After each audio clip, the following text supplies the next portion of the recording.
চলো তাহলে আজকে তোমার শেখাবো হচ্ছে আমি বুথস অ্যালগোরিদম, যার সাহায্যে মাল্টিপ্লিকেশন শেখাবো using Booth's algorithm, BOOTH Booth's অ্যালগোরিদমের সাহায্যে শেখাবো মাল্টিপ্লিকেশন। প্রত্যেকটা স্টেপ, প্রত্যেকটা লাইন আমি ঠান্ডা মাথায় আস্তে আস্তে বলবো, শিখতে হবে। ঠিক আছে তো, শিখতে প্রত্যেকেই হবে। পরীক্ষার সময় আমাদের একটা আধটা আসতেই পারে কোয়েশ্চেন, যে ডেসক্রাইব বুথস অ্যালগোরিদম। সংখ্যা বলে দেবে, আমি একটা মোটামুটি সংখ্যা দিয়ে দেখাচ্ছি, অন্য সংখ্যা বলতেই পারে। ঠিক আছে, যেটা আমাদের বইতে করা আছে, মরিস ম্যানের বইটাই ফলো করছি আমরা এখানে। দেখো সেইখানে যে দুটো সংখ্যা দেওয়া আছে সেই দুটো সংখ্যা দিয়ে আমরা দেখো বুথস অ্যালগোরিদমটা। মনে করো এখানে একটা লেখা আছে মাল্টিপ্লিকেন্ট, দেখো লেখা আছে মাল্টিপ্লিকেন্ট, দেখতে পাচ্ছ? আর একটা হচ্ছে মাল্টিপ্লায়ার। দুটো জিনিস, একটা মাল্টিপ্লিকেন্ট একটা মাল্টিপ্লায়ার। যাকে মাল্টিপ্লাই করা হয় তার নাম হচ্ছে মাল্টিপ্লিকেন্ট, যেটা দিয়ে মাল্টিপ্লাই করা হয় তার নাম হচ্ছে মাল্টিপ্লিকেন্ট। যাকে মাল্টিপ্লাই করা হয় সেটা মাল্টিপ্লায়ার, যা দিয়ে মাল্টিপ্লাই করছে, আমি ঠিক উল্টো বলছি, যাকে মাল্টিপ্লাই করা হয় সেটা হচ্ছে মাল্টিপ্লিকেন্ট, যা দিয়ে মাল্টিপ্লাই করা হয় সেটা মাল্টিপ্লায়ার। সাপোজ এখানে 5 × 2 আছে, এইটা মনে করো এ, এইটা মনে করো বি, এটা হচ্ছে আমাদের মাল্টিপ্লিকেন্ট, বিটা হচ্ছে আমাদের মাল্টিপ্লায়ার। যদি আমরা বাইনারি রুলে চলে যাই, কি রুলটা মেনটেন হয় দেখো, সেটা আমরা করে দেখাচ্ছি একবারে। সে একটা সংখ্যা মনে করো 1101 ইন্টু 1010, এই যে মাল্টিপ্লিকেশনটা আছে এইটা হচ্ছে মাল্টিপ্লিকেন্ট, এইটা হচ্ছে মাল্টিপ্লায়ার, এই নিয়ে কারো অসুবিধা নেই। নিয়মটা কি হয় দেখো, যদি যদি মাল্টিপ্লায়ারে 0 থাকে, যদি মাল্টিপ্লায়ারে 0 থাকে তখন আমরা এইখানে 0 লিখবো, যে কটা বিট আমাদের মাল্টিপ্লিকেন্টে আছে, তাই তো? তাই তো, যদি এখানে 0 থাকে আমরা 4টা 0 লিখবো তো সঙ্গে সঙ্গে, তারপর ডান দিকে সরাবো একটা, সবসময় ডান দিকে সরাবো, সবসময় হবেই। এবার যদি এখানে 1 থাকে তাহলে ডিরেক্টলি মাল্টিপ্লিকেন্ট এখানে বসে যাবে, তাই তো নিয়ম, 1011 বসে যাবে। তারপর আমরা আবার ডান দিকে সরাবো, আবার দেখবো মাল্টিপ্লায়ারে কত আছে, 0 আছে, তাহলে আবার এইখানে 4টে 0 বসবে। এরপর আবার দেখবো মাল্টিপ্লায়ারে কত আছে, 1, তাহলে এই মাল্টিপ্লিকেন্টটা আবার বসে যাবে এক ঘর সরে। এইটা আমরা সবাই জানি তো এই রুলটা, এই রুলটাকেই আমরা একদম সুন্দর করে ইউজিং বুথস অ্যালগোরিদম শেখাবো। জাস্ট এইটা কি মাথায় রাখতে হবে, যদি মাল্টিপ্লায়ারে 0 থাকে 0 বসবে, যদি মাল্টিপ্লায়ারে 1 থাকে তাহলে মাল্টিপ্লিকেন্টটা বসবে। এখানে হচ্ছে বিটা হচ্ছে আমাদের মাল্টিপ্লিকেন্ট আর কিউটা হচ্ছে আমাদের মাল্টিপ্লায়ার। আমরা এই দিয়ে অঙ্কটা শুরু করব।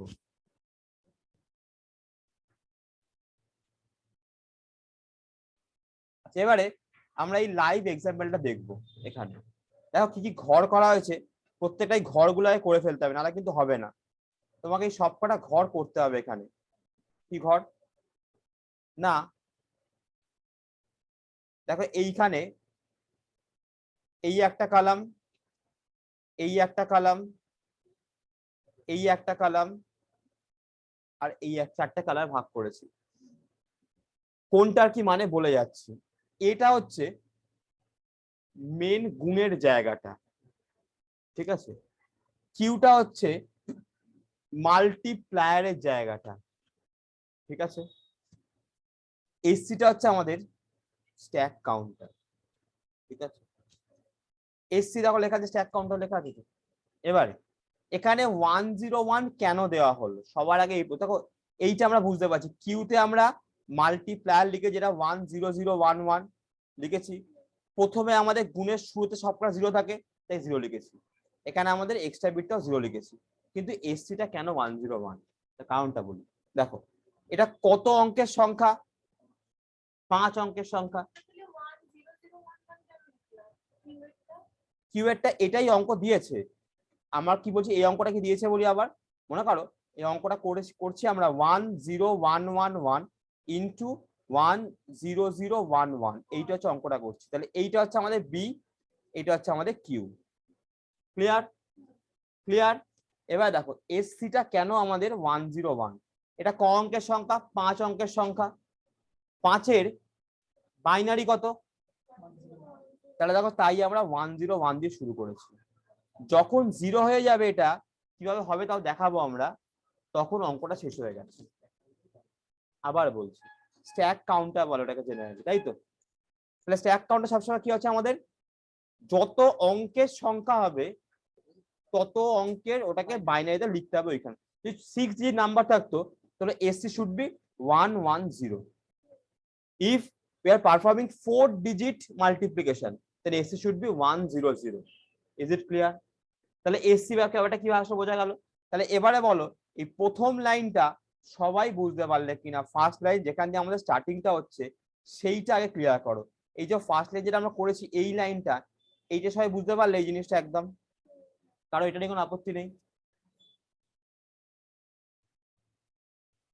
তাহলে এক্সপেক্টেড প্রত্যেকের প্রথম লাইনটা বোঝা গেছে। এবারে দেখো, এবারে এইটা লিখলাম, লেখার পরে আমরা কি লিখেছি? Q N equals to 1।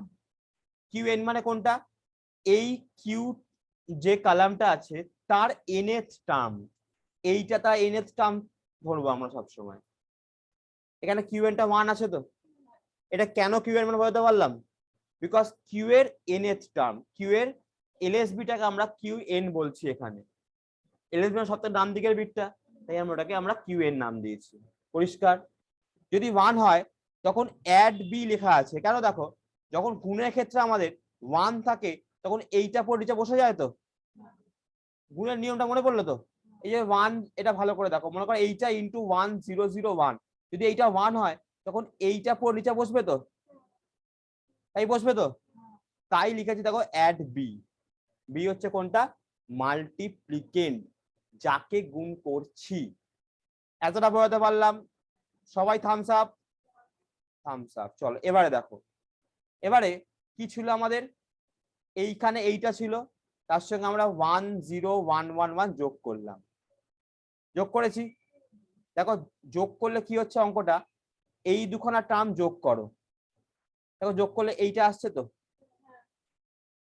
10111 আসছে। এর পরের স্টেপটা কি করা আছে দেখো, লেখা আছে শিফট, তাহলে আমরা এত পর্যন্ত বোঝাতে পারলাম।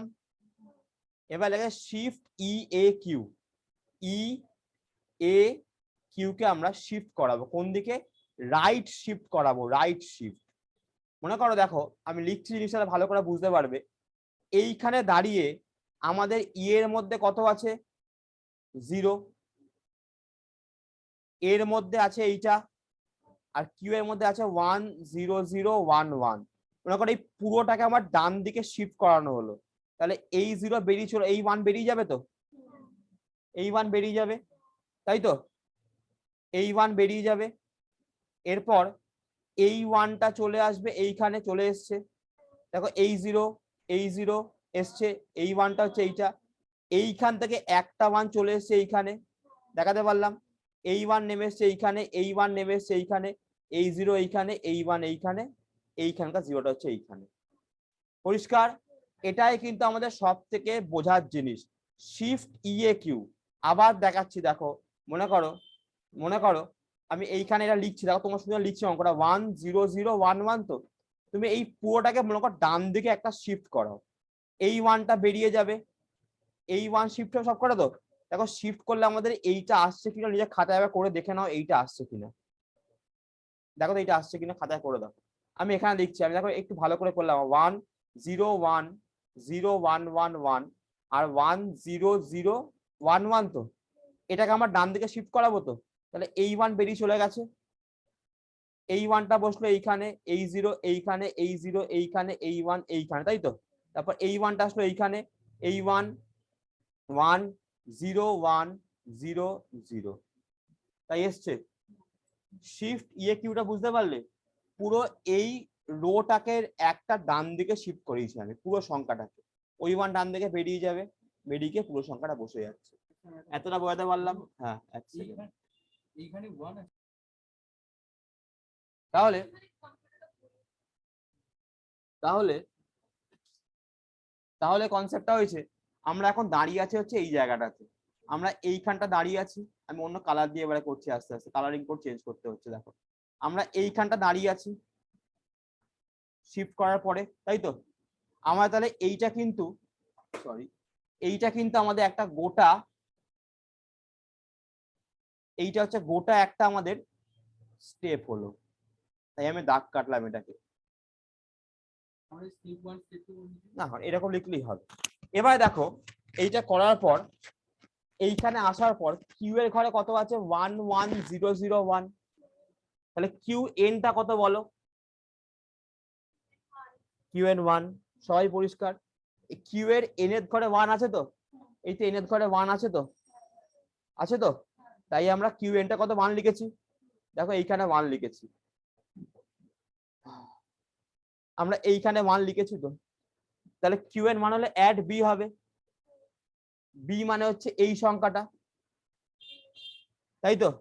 বি মানে এই সংখ্যাটা তো, তাহলে অ্যাড বি করছি আমরা, বি মানে মাল্টিপ্লিকেন্টটা তো। এবার দেখো যোগটা কার সাথে কার যোগ হবে, এই দুখানার মধ্যে যোগটা হচ্ছে, আমি যোগটা করছি এখানে, দেখো তোমার সামনে করছি, 01011 প্লাস 10111 তো, 1 প্লাস 1 0, ক্যারি ওভার 1, ট্রিপল মানে 1 1, 1 plus 1 0, carry over 1, 1 plus 1 0, carry over 1, 1 plus 1 1, carry over 1, 1 বসবে এক্সট্রা বিট, তাই তো? তাহলে এটা 00010 এখানে 1 এসছে তো, তাই এসছে তো, তাই এসছে তো, পুরো বোঝা যাচ্ছে তো? এইবারে ভালো করে লক্ষ্য করো জিনিসটা কি হচ্ছে, ভালো করে লক্ষ্য করো জিনিসটা। এবার দেখো যেটা করেছিলাম সেইটা এইখানে 00001 লেখা আছে তো এইখানে, তাই তো এসেছিল যোগে, আর এইখানে এক্সট্রা বিটটা 1 এসেছিল, দেখো এতক্ষণ ই এর জায়গায় 0 ছিল, এবারে ইটা 1 হলো, এই কারণে এইটা হচ্ছে আমাদের ক্যারি বিট রাখা আছে। পরিষ্কার? এক সেকেন্ড মা, আবার বলছি। এবারে আগে লক্ষ্য করো, দেখো এই স্ট্যাক কাউন্টারটা তোমার 4 থেকে কমে 5 থেকে কমে 4 হলো তো, একটা স্টেপ হলো তাই 4 হলো ওটা, ঠিক আছে? এই করেই আছে দেখো জিনিসটা পুরো এখানে। এবারে দেখো আবার আমাদের ইএ কিউ করতে হবে, শিফট ইএ কিউ, তাহলে এইখানে পড়ে আছে যে আমাদের, এই যদি এটা লিখি এখানে 11001 তো, তুমি এই পুরোটাকে আবার ডান দিকে শিফট করাও, এই পুরোটাকে, এই 1 বেরিয়ে যাবে, তাহলে এখানে পড়ে থাকবে 0011, এই 0 এখানে আসবে, এখানে পড়ে থাকবে দেখো 1000, আর এই ই এর থেকে চলে আসবে এইখানে একটা, দেখো 0 হয়ে গেল এইটা 10001101100। একদম ক্লিয়ার? একদম ক্লিয়ার, জলের মধ্যে পরিষ্কার, তোমরা বোঝাতে পারলাম তো পুরো জিনিসটা? এইবারে তুমি করতে পারবে, একদিন ধোঁয়াশার মধ্যে ছিল, ধোঁয়াশা পরিষ্কার হচ্ছে আজ আস্তে আস্তে। এরপর দেখো এবারে কিউ এন কত 0 তো, তাহলে কিউ এন 0 হলে শুধুমাত্র আমার ডান দিকে শিফট করি, গুণে দেখালাম তো, তখন তো মাল্টিপ্লিকেন্ট বসে না, মাল্টিপ্লিকেন্ট বসবে না তো, দেখো তাই লিখেছি কিউ এন 0 শিফট রাইট ইএ কিউ, তাহলে এইটা আমাদের কিউ এর মধ্যে ছিল পুরোটা, আমাদের শিফট করলে এইটা আসছে, সেম 0 বেরিয়ে চলে যায়, এই 0 চলে আসে এইখানে, শিফট ইএ কিউ করেছি। ক্লিয়ার প্রত্যেকের? প্রত্যেকের ক্লিয়ার? প্রত্যেকের ক্লিয়ার? এবার দেখো আবার দেখো কিউ এন 0 আছে তো, আবার কিউ এন 0ই আছে, তাই তো? কাউন্টারও কমছে একে একে আমাদের, আবার আমরা করলাম শিফট ইএ কিউ, দুখানা পরপর 0 করলাম হচ্ছে এইটা। পরিষ্কার? এরপরে দেখো এইখানে এসে কিউএনটা 1 হয়েছে, আবার 1 হওয়া মানে আবার মাল্টিপ্লিকেন্টটা যোগ হবে, তাই লিখেছি দেখো অ্যাড বি, লিখেছি অ্যাড বি। সেম ভাবে দেখো এই দুটোর সাথে আমাদের যোগ হচ্ছে, দেখো 1 + 1 1, 1 + 1 1, 1 + 1 0, ক্যারি 1, 1 বসলো এখানে, 1 বসলো এইখানে। পরিষ্কার? আর এইখানে কত আছে দেখো, সেম ভাবে এই সংখ্যাটা এখানে বসা যেত, কত 01011, তাই তো? এরপর যেহেতু 1 বসলো, আমাদের শিফট আবার হবে ইএ কিউ, তাহলে এইখান থেকে তুমি ডান দিকে পুরোটাকে শিফট করাও, দেখো এই 1 বেরিয়ে চলে যাবে, তাই তো? এই 1 বেরিয়ে যাবে, দেখো এইখানে কত আছে 1011 পড়ে আছে, এই 1 চলে এসছে এইখানে, তাই তো? তারপর কি পড়ে থাকছে দেখো 10110। এবারে এই এ আর কিউ মিলে হচ্ছে আমাদের মাল্টিপ্লিকেশনের রেজাল্টটা। বুঝতে পারলাম? কি শেখালাম? হ্যাঁ, কি শেখালাম আবার বলছি, যখন আমাদের এইখানে 1 থাকবে তখন মাল্টিপ্লিকেন্টটা অ্যাড হবে। দেখো যেখানে যেখানে 1 আছে সেখানে সেখানে মাল্টিপ্লিকেন্ট অ্যাড হয়েছে। আমাদের এখানে qn1 ছিল, এখানে মাল্টিপ্লিকেন্ট অ্যাড হয়েছে। এখানে qn1 ছিল, এখানে মাল্টিপ্লিকেন্ট অ্যাড হয়েছে। এখানে মাল্টিপ্লিকেন্ট 1 ছিল, এখানে মাল্টিপ্লিকেন্টটা অ্যাড হয়েছে। আর যেখানে 0 শুধু শিফট এ কিউ হবে। মাল্টিপ্লিকেন্ট অ্যাড হোক বা 0 থাক, শিফট এ কিউ হবেই হবে। বিকজ নর্মাল যে গুণের নিয়ম সেখানে মনে করে এইটা আছে, তোমার এইখানে 1 যখন আমরা লিখি 1 1 0 0, তো 0 থাকলে আমার ডান দিকে শিফট তো করাই, এটা সবসময় শিফট এ কিউ অলওয়েজ হয়। তো তাহলে মাল্টিপ্লিকেন্ট 0 থাকুক বা 1 থাকুক, শিফট হবেই। যদি 1 থাকে তাহলে মাল্টিপ্লিকেন্টটা অ্যাড হবে, হয়ে আবার ইএ কিউ হবে, শিফট ইএ কিউ হবে। আবার যদি মাল্টিপ্লায়ারটা 0 থাকে তখন মাল্টিপ্লিকেন্টটা শুধু মানে পুরোটা ইএ কিউটা পুরো শিফট করবে। এই করলে আমাদের বুস্ট অ্যালগরিদমটা ঠিকঠাক করে তোমার অ্যান্সার আসবে।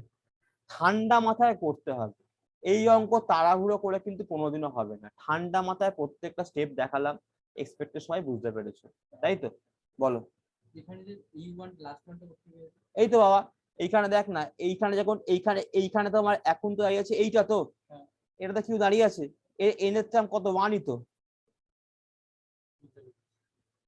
এর টার্ম তো 1ই তো, ঠিক আছে। লাস্টে দেখো এই স্টেপটা পরে আমাদের এসসি আবার 0 হয়ে গেল, ফলে অঙ্কটা আমার শেষ হয়ে গেল এখানে গিয়ে। এক্সপেক্টেড সবাইকে আমি বুস্ট বোঝাতে পারলাম, তাই তো? গ্যারান্টেড পারলাম, তাই না? বাহ।